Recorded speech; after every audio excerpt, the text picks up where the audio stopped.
Sveiki visi, nauja savaitė, nauja apžvalga ir ką turime, kas pasikeitė nuo praeito video. Tai gan ilgai, realiai savaitę laiko šitame range buvome ir pagaliau jį breikinome ir dabar grįžome į didelį range, kuriame virš mėnesio jau esam. Tai kaip ir sakiau, praeitose keliose video turiu longus nuo kažkur čia ir nuo ties čia. Tai kol kas longai žiūris tikrai neblogai, viskas judasi gerai ir turėjome čia panaši labai situacija kaip ir viršui, tą parodysiu. Tai iš pradžių turėjome laus ir tada gavome impulsą žemyn ir giliai testavome tuos laus, tačiau neklausinome, nejudėjome žemiau praeitų lauvų. Tai kai tokius treidus enterini, top lossas visą laiką yra po praeitų lauvų, tai tokie deep retracementai neturi įtakos tavo treidui. Na, aišku, psichologinis turi įtakos, kadangi gan jau nemažai pakilo realiai nuo entrio 3% ir grįžtame atgal į minusą. Tai tikrai daug labai silpnų holderių pabėga tokiose situacijose, bet kai esi ištestavęs savo strategiją ir žinai, kad neveikia, tai psichologijai stengiasi duoti kuo mažiau erdvės veikti, kad kuo mažiau psichologiškai ir viskas tik strategiškai vyktų, nes tik taip gali treidinime iš šitam išlošti. Tai kaip ir sakiau, čia tas pats įvyko ir prieš tai čia įvyko, lygiai tas pats. Padarėme lauą ir judėjome žemyn, grįžome, patestavome tą lauą ir tada tik tai prasidėjo didelis mūvas. Tai žinoma, čia turėjome tas swing failure patterną, kai breikiname virš range'o, o čia turėjome kitų confluence'ų, 50 paslankusis vidurkis, taip pat daily zona, naked point of control, weekly zona ir 100 tūkstantinis psichologinis lygis. Tai įėjome į šį range'ą jau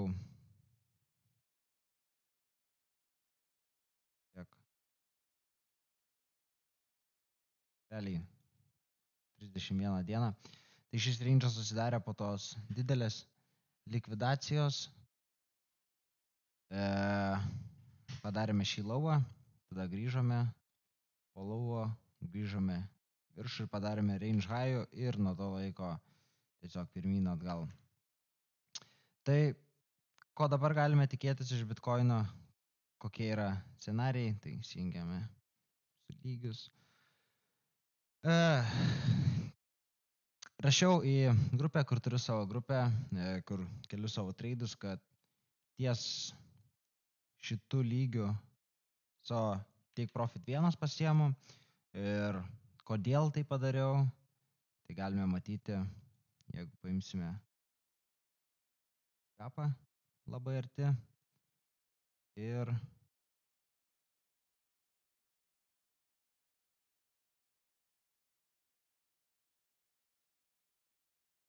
bet kurio realiai lauo, tai turime Fibonacci zoną ir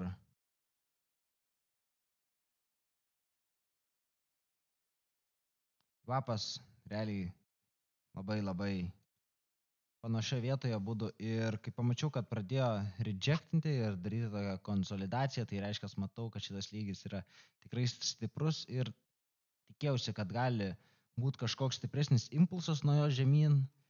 Tai padariau take profit 1, kad fiksuočiau savo dalį pelno ir kad ir dabar jeigu išmuštų man ir nuvažiuotumėm žemyn, kas yra visiškai realu, tai vis tiek likčiau bent šiokiam tokiam pliuse.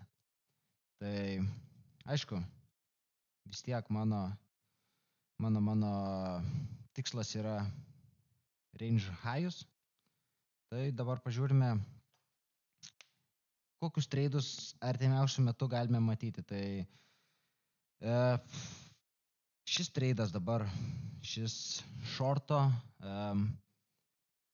visai nėra blogas lygis, nors ir nėra labai daug konfluencio, turime VWAP, taip pat turime Fibonacci lygį. Kaip ir jau minėjau prieš tai, kad būtent 107 tūkstančių, kur turime Naked Point of Control lygį, yra labai stiprus, nes turime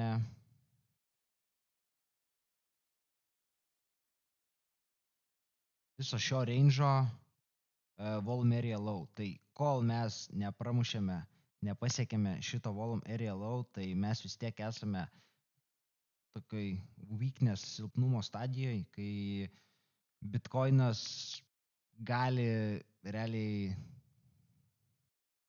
judėti žemyn nuo kad ir nestipraus lygio ir dažnai, ką matome mes, tai jeigu turime stiprų lygį, ne būtent šis lygis, tiesiog bet koks stiprus lygis, tarkim,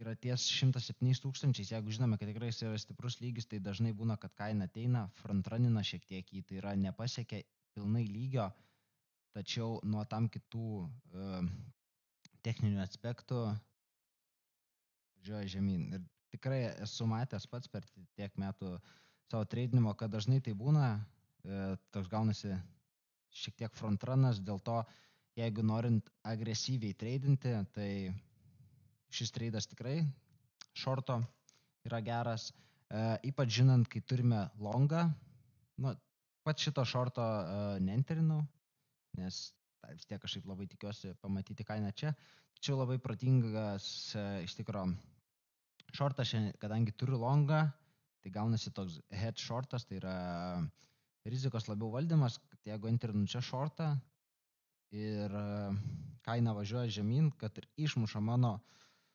longą, kadangi uždariau šiek tiek čia pelno, kartu su šorto pelnu, tai visai nebloga gautasi galutinis rezultatas, visai neblogas. Na, o jeigu išmuštų mano šortą ir pakiltumėm į virš volume area low, tai traktuotųsi, kad Bitcoinas įėjo į tą savo stipriąją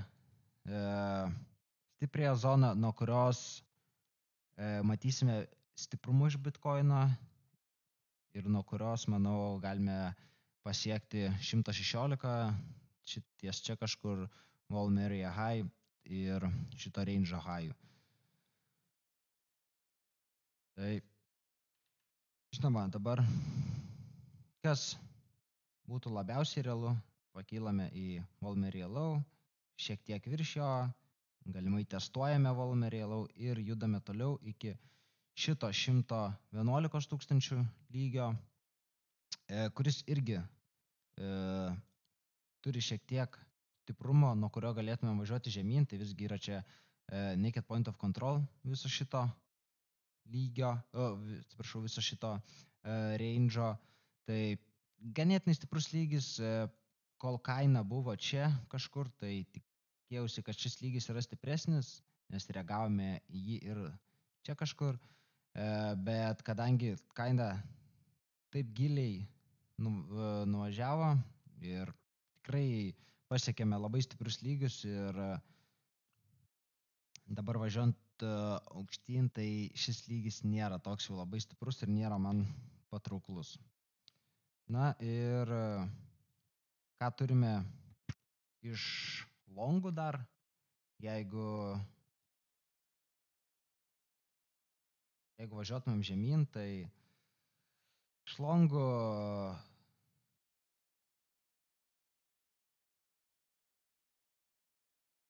Fibonacci lygį, tai žinome, turime tą 101 tūkstantį.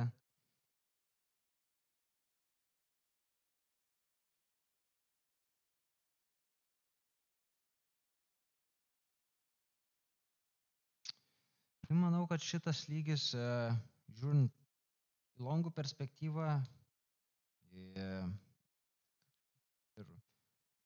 vienintelis lygis, kuris šiuo metu matome, žinome, jeigu artimiausias lygis, jeigu pramušame čia ir važiuojame dar žemiau, tada belieka tik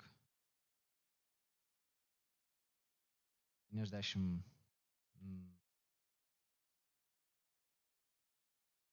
tūkstančiai, kiek pamenu gerai. Šis lygis 92 tūkstančių, tai gaunasi Fibonacci retracemento 1:1 ir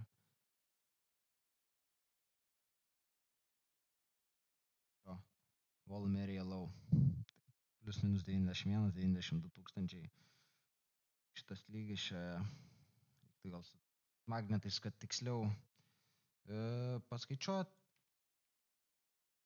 bet taip, šitas lygis, tai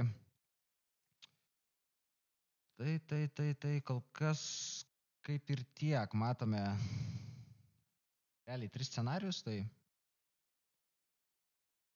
pirmas scenarius yra shortas nuo čia, jeigu gauname gerą entry confirmationą. Antras, žinoma, shortas čia ir longas nuo čia. Tai kol kas šie lygiai yra aktualūs mums ir žinoma, dar vis tiek esu savo longose, kaip ir sakiau, tik profit 1 padariau, tai kol kas neplanuoju uždaryti savo longų ir jeigu tik short enterint, tai enteričiau nuo šio lygio. Šiandienai tiek iš to Bitcoino ir laukite kitų mano apžvalgų, kurios kai tiesiog pamatysime kažką iš Bitcoino, neskau, kad bus rytoj, nes galim, ar temporyt, nes galime tiesiog 2 dienas ir nematau tada tikslo jokio daryti kažkokios apžvalgos, tačiau kai gausime kažkokius didesnius impulsus, tai naujų video. Dėkui už žiūrėjimą, prenumeruokite, kam įdomu, kam aktualu, palaikinkite video, pakomentuokite, jeigu turite kažkokių klausimų, jeigu turite kažkokių patarimų.